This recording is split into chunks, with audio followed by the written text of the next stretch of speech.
ಇವತ್ತು ಅಧಿಕೃತವಾಗಿ ಪೊಲೀಸರು ಸಿಐಡಿಗೆ ಕೇಸ್ ಫೈಲ್ ಅನ್ನು ನೀಡ್ತಾರೆ. ಸೊ ತನಿಖಾಧಿಕಾರಿಗಳು ಹಾಗೂ SP ಇಂದ ಈ ಹಸ್ತಾಂತರ ಪ್ರಕ್ರಿಯೆ ನಡೆಯುತ್ತೆ. 6 ಕೇಸ್ಗಳು ಒಟ್ಟು ದಾಖಲಾಗಿರೋದು. ಆದರೆ ಈ 6 ಕೇಸ್ಗಳ ಪೈಕಿ 4 ಕೇಸ್ಗಳನ್ನು ಈಗ ಸಿಐಡಿಗೆ ವರ್ಗಾವಣೆ ಮಾಡಲಾಗ್ತಾ ಇದೆ.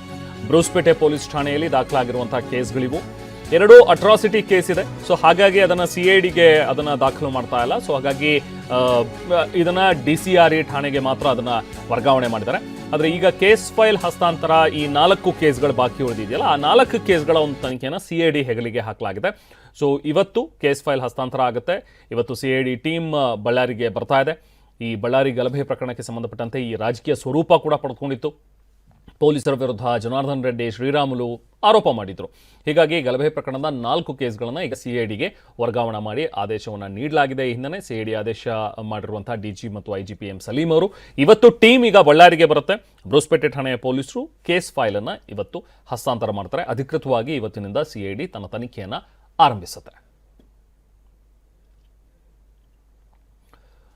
ಸೊ ಈ 4 ಪ್ರಮುಖ ಕೇಸ್ಗಳು, ಇದರಲ್ಲಿ ಜನಾರ್ದನ್ ರೆಡ್ಡಿ ಅವರ ವಿರುದ್ಧ ದಾಖಲಾಗಿರುವಂಥ ಪ್ರಕರಣ, ಶ್ರೀರಾಮುಲು ವಿರುದ್ಧ ದಾಖಲಾಗಿರುವಂಥ ಪ್ರಕರಣ, ಜೊತೆಗೆ ಅವರ ಗನ್ಮ್ಯಾನ್ಗಳು, ಅಲ್ಲಾದಂತಹ ಒಂದಷ್ಟು ಗಲಭೆಯ ಸಂದರ್ಭದಲ್ಲಿ ಕಾಂಗ್ರೆಸ್ನ ಕಾರ್ಯಕರ್ತರು ಅಂತ ಹೇಳಿರುವಂಥವ್ರು, ಅವರ ಕಾರ್ಯಕರ್ತರ ಕೆಲವೊಂದಷ್ಟು ಗನ್ಮ್ಯಾನ್ಗಳು, ಈ ಎಲ್ಲರ ಮೇಲೆ ದಾಖಲಾಗಿರುವಂಥ ಒಂದು ಪ್ರಕರಣಗಳೇನಿದೆಯಲ್ಲ, ಇಲ್ಲಿ ರಾಘವೇಂದ್ರ ಪ್ರಮುಖವಾಗಿ ಸಾವನ್ನಪ್ಪಿದಂಥ ಒಂದು ಕೇಸ್, ಇದೆಲ್ಲವೂ ಕೂಡ ಈಗ ಸಿಐಡಿ ತನಿಖೆಯನ್ನು ಮಾಡುತ್ತೆ.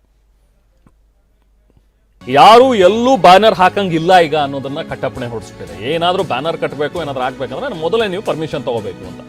ಎಲ್ಲಂದ್ರಲ್ಲಿ ಬ್ಯಾನರ್ ಅಳವಡಿಸಿದ್ರೆ ಖಂಡಿತವಾಗ್ಲೂ ಕೇಸ್ ಹಾಕ್ತೀವಿ ಅಂತ ಹೇಳ್ಬಿಟ್ಟಿದ್ದಾರೆ. ಗಲಭೆ ಬಳಿಕ ಶಾಂತಿ ಭಂಗ ಮರುಕಳಿಸಬಾರದು ಅನ್ನುವಂಥದ್ರ ಬಗ್ಗೆ ಕ್ರಮಗಳನ್ನು ಕೈಗೊಳ್ತಾ ಇದ್ದಾರೆ.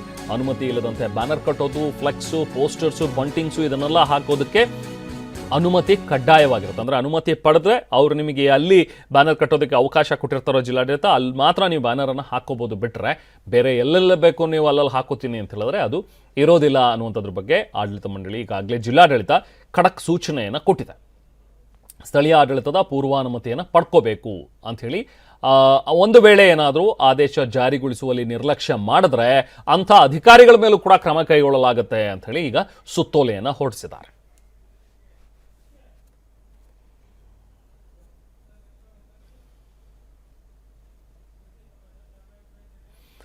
ಪರ್ಮಿಷನ್ ತಗೋಬೇಕು ಅಂತ ಹೇಳಿದ್ದಾರೆ. ಸೊ ಈಗ ಜನಾರ್ದನ್ ರೆಡ್ಡಿ ಅವರ ಹುಟ್ಟುಹಬ್ಬ ಬರ್ತಾ ಇದೆ. ಸೊ ಈ ಗಲಾಟೆ ಬೆನ್ನಲ್ಲೇ ಬ್ಯಾನರ್ಗಳಿಗೆ ಅನುಮತಿ ಪಡಿಬೇಕು, ಅದು ಕಡ್ಡಾಯ ಅಂತ ಹೇಳಿರೋದ್ರಿಂದ ಈಗ ಸರಳ ಬರ್ತ್ಡೇ ಆಚರಣೆಗೆ ಅವರ ಬೆಂಬಲಿಗರು ಕೂಡ ಪ್ಲಾನ್ ಮಾಡ್ಕೊಂಡಿದ್ದಾರೆ ಅಂತ. ರೆಡ್ಡಿ ಬರ್ತ್ಡೇಗೆ ಬ್ಯಾನರ್ಗಳು ತುಂಬಾ ಜೋರಾಗಿ ಕಟ್ತಾ ಇದ್ರು. ಎಲ್ಲಂದ್ರಲ್ಲಿ ಬ್ಯಾನರ್ಗಳು ಅವೆಲ್ಲವೂ ಕೂಡ ಹಾಕ್ತಾ ಇದ್ರು. ಫ್ಲೆಕ್ಸ್ಗಳನ್ನು ರಸ್ತೆ ಉದ್ದಕ್ಕೂ ಅಭಿಮಾನಿಗಳು ಬ್ಯಾನರ್ನ ಹಾಕ್ತಾ ಇದ್ರು.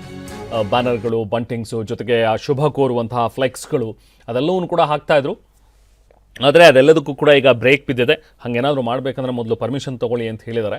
ಸೊ ಇದೆಲ್ಲವೂ ಕೂಡ ಬೇಡ ಅಂತ ಹೇಳಿ ತೀರ್ಮಾನಿಸಿರುವಂಥ ಅವರ ಬೆಂಬಲಿಗರು ಬಹುಶಃ ಸರಳವಾಗಿ ಅವರ ಹುಟ್ಟುಹಬ್ಬವನ್ನು ಆಚರಿಸೋದಕ್ಕೂ ಕೂಡ ಈಗ ತೀರ್ಮಾನ ಮಾಡಿದ್ದಾರೆ ಅನ್ನುವಂಥದ್ದು ವಿಚಾರ.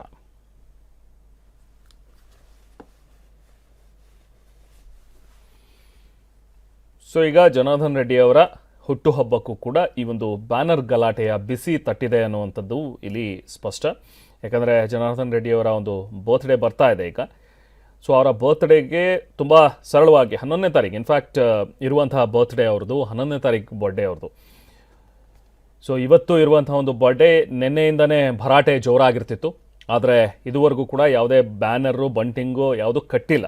ಇವತ್ತು ತುಂಬ ಸರಳವಾಗಿ ಒಂದು ಬರ್ತ್ಡೇಯನ್ನು ಆಚರಿಸೋದಕ್ಕೆ ತೀರ್ಮಾನಿಸಿದೆ.